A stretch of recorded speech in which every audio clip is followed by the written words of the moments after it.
to do 5,000 tickets in China, you got to be a tier one pop star, top of the top. Beyonce came in the first time, did 7,000 tickets. Metallica's an outlier. Adam Lambert, 5,000 tickets. Maroon 5, again, outlier. Both Adam Lambert and Maroon 5 driven by reality, international reality TV and stuff like that.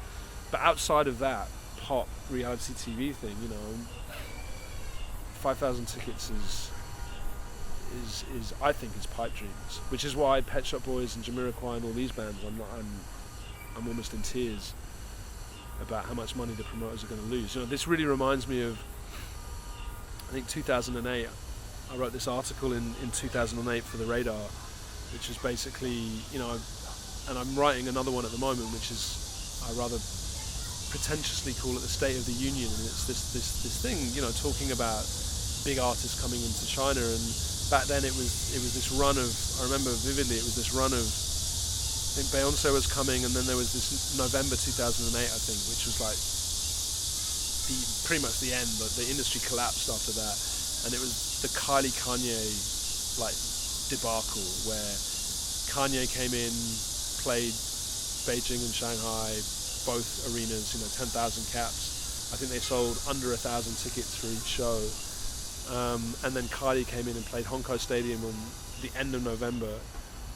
23,000 capacity stadium, sold about 3,000 tickets. And I think that something similar is going to happen over the next 3 months, because I put together a list of the artists that are coming through the next 3 months, and it's Pitbull, it's Akon, it's Aerosmith, it's Alicia Keys, it's Pet Shop Boys, it's Jamiroquai, it's Korn, it's Limp Bizkit, it's Tony Bennett, it's the list just goes on and on and on and on and on. And all the ticket prices are 100 to 200 to 300 US. Now, a $250 show ticket is something that only very, very rich people, in my opinion, can afford, right? And so there are very, very, very few very, very rich people, of which probably not very many of them have heard of Aerosmith or Pet Shop Boys or Jamiroquai or any of these other bands, and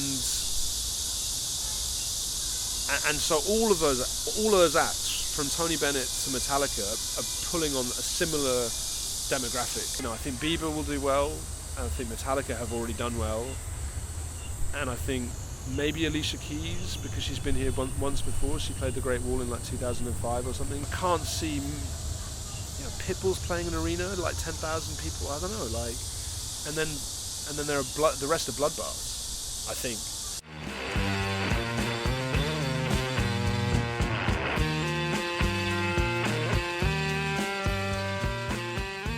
Wow, deep. I think to predict anything in China in a decade is kind of futile.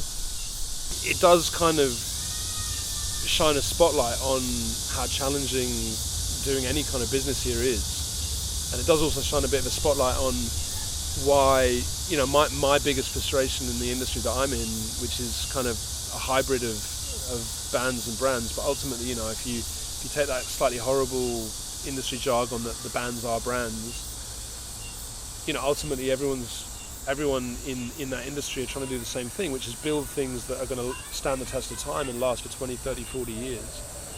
And so I can see why, in a lot of cases,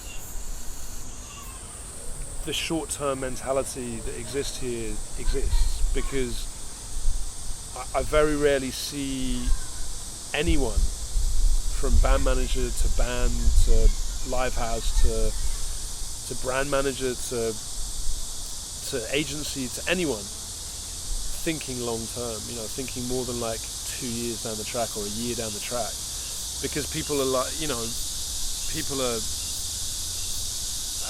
conscious of where China's come from and the changes that have happened. Who would have guessed in 2003 that in 2013 it would be like this. Probably very, very few people. The urban population of China is going to be 2.5 times what it is now in 10 to 12 years time.